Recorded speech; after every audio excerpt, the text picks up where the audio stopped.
இல்ல இந்த வழக்கே வந்து பொய்யான வழக்கு. இது வந்து அரெஸ்ட் பண்ணது இல்லீகல். அது இல்லாம அவங்க சம்மன் வந்து அவங்க கொடுக்கவே இல்லையா. போலீஸ் அரெஸ்ட் பண்ணும்போது நாங்க உங்களுக்கு சம்மன் கொடுத்தோம்னு சொல்லிருக்காங்க.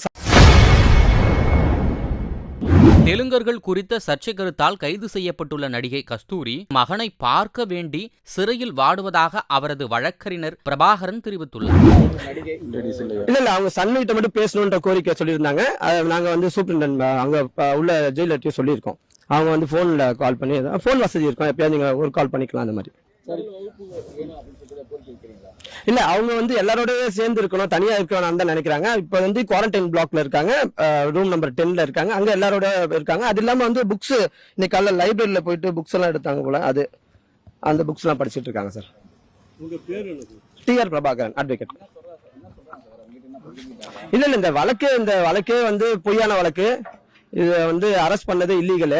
அது இல்லாம அவங்க சம்மன் வந்து அவங்க கொடுக்கவே இல்லையா. போலீஸ் அரெஸ்ட் பண்ணும்போது நாங்க உங்களுக்கு சம்மன் கொடுத்தோம்னு சொல்லிருக்காங்க. சம்மன் வந்து சென்னை அட்ரஸ் காமிச்சு விட்டுருக்காங்க போயஸ் கார்டனுக்கு.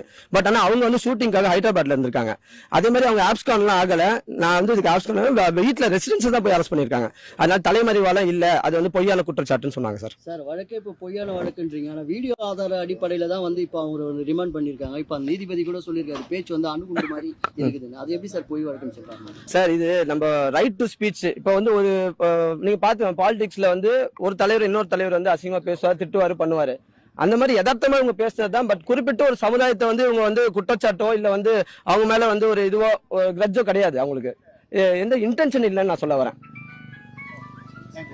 நன்றி சார், வணக்கம். செய்திகளை உள்ளது உள்ளபடி தெரிந்து கொள்ள ரெஃப்ளெக்ட் நியூஸை சப்ஸ்கிரைப் பண்ணுங்க.